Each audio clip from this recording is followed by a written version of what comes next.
English subtitle. Push the subtitle button.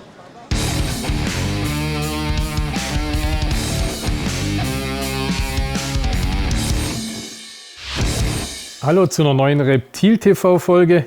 Mein Intro-Tierchen für euch heute, mein ganzer Stolz aktuell.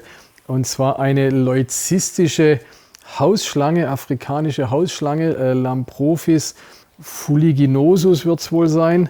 Habe ich dieses Jahr aus Afrika leucistische Tiere bekommen. Sogar 4 Stück an der Zahl, die in Afrika geschlüpft sind. Meines Wissens weltweit die einzigen leucistischen Hausschlangen. Verbessert mich, wenn ich falsch bin, wenn ihr die woanders schon gesehen habt, verbessert mich natürlich, finde ich oder wäre interessant, würde mich interessieren. Ich glaube, es sind soweit, wie gesagt, die einzigen leucistische Hausschlange. Freue mich, wenn die groß werden. Wie gesagt, habe 4 Tiere da, hoffe, dass es von der Geschlechter her passt, sind ein bisschen klein. Ich will die jetzt erstmal ein wenig in Ruhe lassen. Aber dann in 1, 2 Jahren hoffe ich, die zu züchten. Und ihr seid die Ersten, die von meiner neuesten Errungenschaft hier erfahren. Das Thema heute ist dieses wunderhübsche Gecko-Weibchen hier. Ailuronix trachygaster heißen sie wissenschaftlich. Auf Trivialname ist es der Seychellen-Riesengecko. Zum einen ist er wohl einer der größten Geckoarten der Welt. Also ich denke, außer den Lychee-Geckos, die wahrscheinlich noch ein klein bisschen größer und schwerer werden, sind diese Trachygaster wahrscheinlich die Nummer 2, was die Größe betrifft. Also das hier ist ein ausgewachsenes Weibchen, kann aber bestimmt noch mal circa 30% mehr an Größe und Volumen bekommen. Und außer dass sie so wahnsinnig groß sind, sind sie leider auch wahnsinnig selten, weil sie haben ein ganz kleines Verbreitungsgebiet auf den Seychellen. Ich behaupte, es ist wahrscheinlich der seltenste Gecko der Welt, den wir hier haben. Und das werde ich euch heute in der Folge werde ich euch heute ein bisschen mehr über diesen Gecko erzählen. Ich hatte es vorher schon gesagt, die Tiere kommen von den Seychellen, beziehungsweise genau genommen aus Brasilien. Brasilien ist eine Insel der Seychellen. Bisher hat man den Gecko nur dort gefunden und dort ganz konkret in dem Valais de Mai. Valais de Mai, das ist so ein kleines Naturreservat. Das Besondere an diesem Naturreservat ist, dass da diese Coco de Mer wächst. Coco de Mer ist eine riesen Kokosnuss, die wird, ich glaube, 25 Kilo schwer. Die wird in diesem Reservat wachsen diese Kokospalmen, da wächst diese Nuss. Die ist auch eine Sensation, diese Nuss, weil es einfach die größte Nuss ist der Welt und als größte Nuss somit auch der größte Samen, den es auf der Welt gibt. Also die Kokosnuss ist eigentlich der Samen der Kokospalme. Und wenn ihr euch überlegt, das Ganze mit 25 Kilo, das ist dann schon recht phänomenal.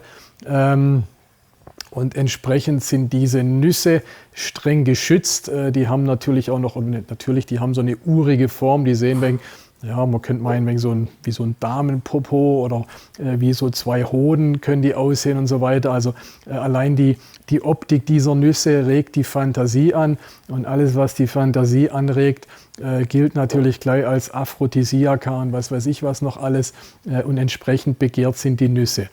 Und eben das Interessante ist, dass dieser Gecko auf diesen Palmen lebt. Also riesige Kokosnüsse, riesiger Gecko, das passt schon mal ganz gut.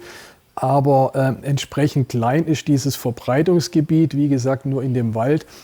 20 Hektar groß, ich weiß nicht, ob ich es gerade erwähnt habe, 20 Hektar groß ist dieses Reservat. 20 Hektar sind so viel wie 30 Fußballfelder. 30 Fußballfelder. Könnt ihr euch alle vorstellen, das ist jetzt nicht riesengroß. Und wenn diese Echse da lebt, dann werden wahrscheinlich ein paar tausend Exemplare in diesem Gebiet leben und mehr nicht. Eben durch das, dass diese Nüsse so geschützt sind, komm hier an meinen Pulli, da fällst du doch auch mal ganz gut. Durch das, dass diese Nüsse so geschützt sind, ist natürlich der Gecko auch indirekt geschützt. Ne? Also dieser Park wird bewacht, da laufen die rum mit irgendwelchen Hunden, dass da nachts keiner hingeht und die Nüsse klaut. Und entsprechend kann natürlich auch niemand diese Geckos dort wildern oder hamstern. Ne? Das ist die gute Nachricht für diesen Gecko, das ist toll und soll auch so sein.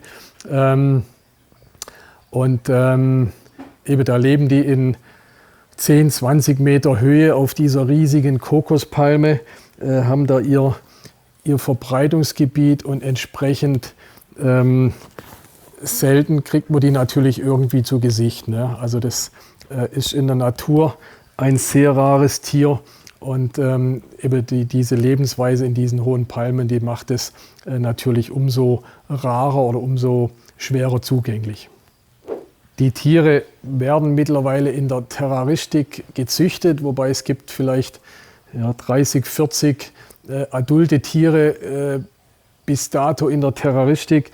Es gibt schon die ersten Nachzuchten. Wir können mal noch Fotos einblenden zum einen von Eiern, dass ihr mal seht, wie groß diese Eier sind. Und daraus schlüpfen dann auch schon relativ große Gecko-Babys. Können wir euch ebenfalls Fotos einblenden. Also das sind so die Anfänge der Zucht von diesem Riesengecko.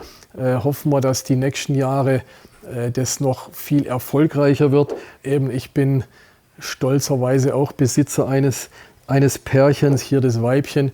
Das Männchen sehen wir gleich noch. Und auch ich probiere die natürlich die nächsten Jahre zu züchten und zu vermehren.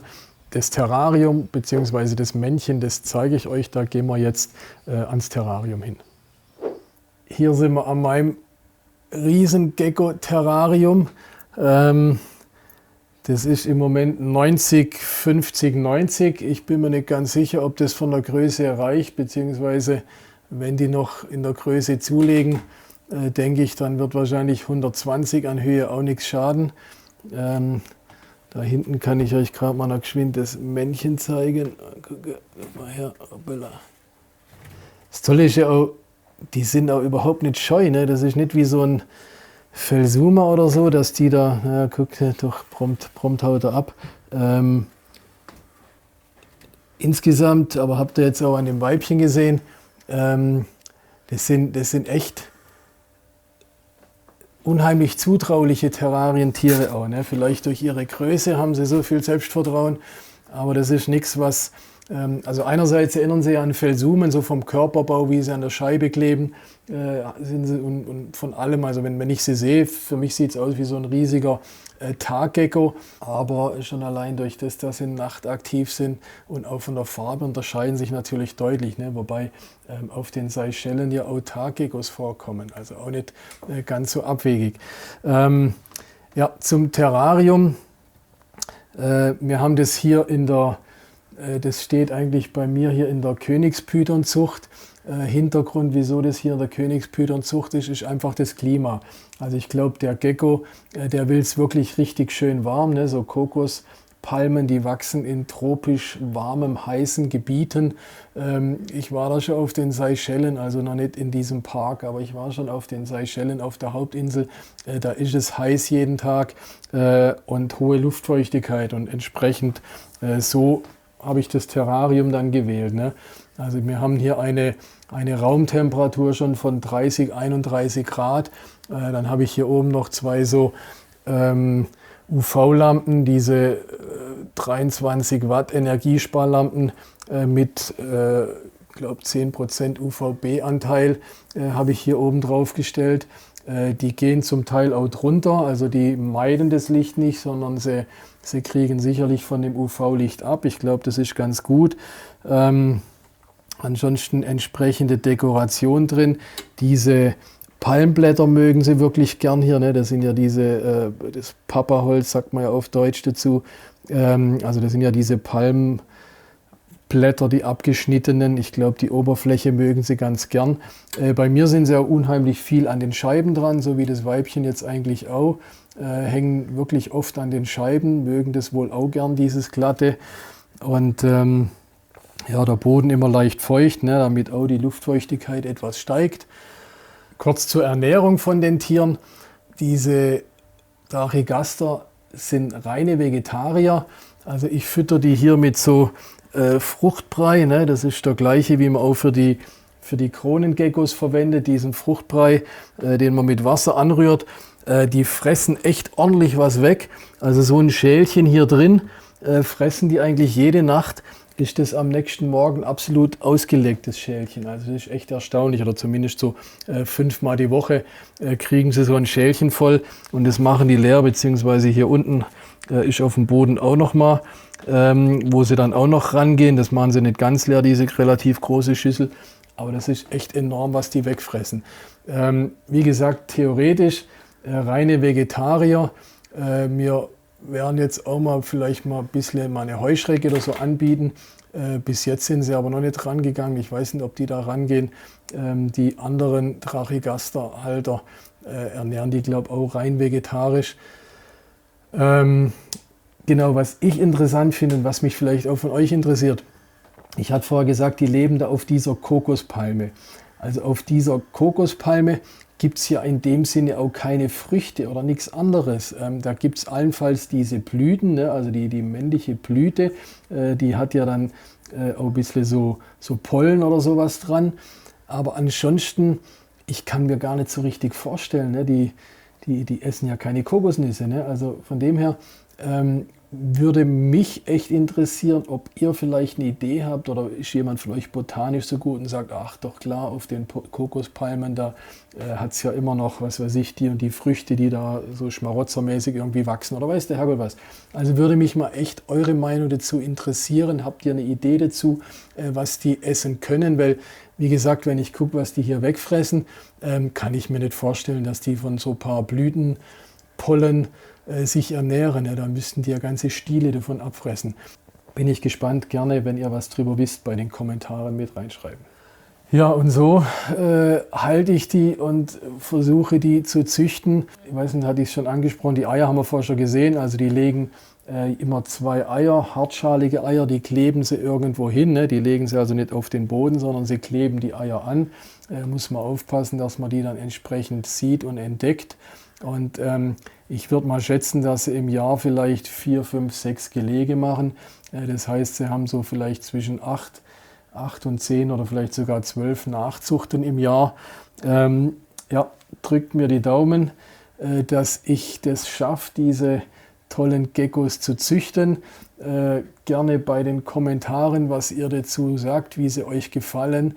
Sagt ihr, wow, wahnsinns toller Gecko oder was ist eure Meinung darüber?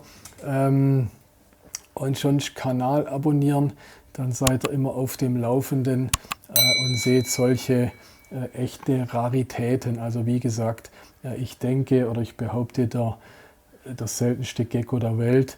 Und ja, hoffen wir, dass wir durch die Zucht und durch die Terroristik diesen seltenen Gecko ein bisschen häufiger machen. Ansonsten bleibt mir treu und checkt die Riesengeckos.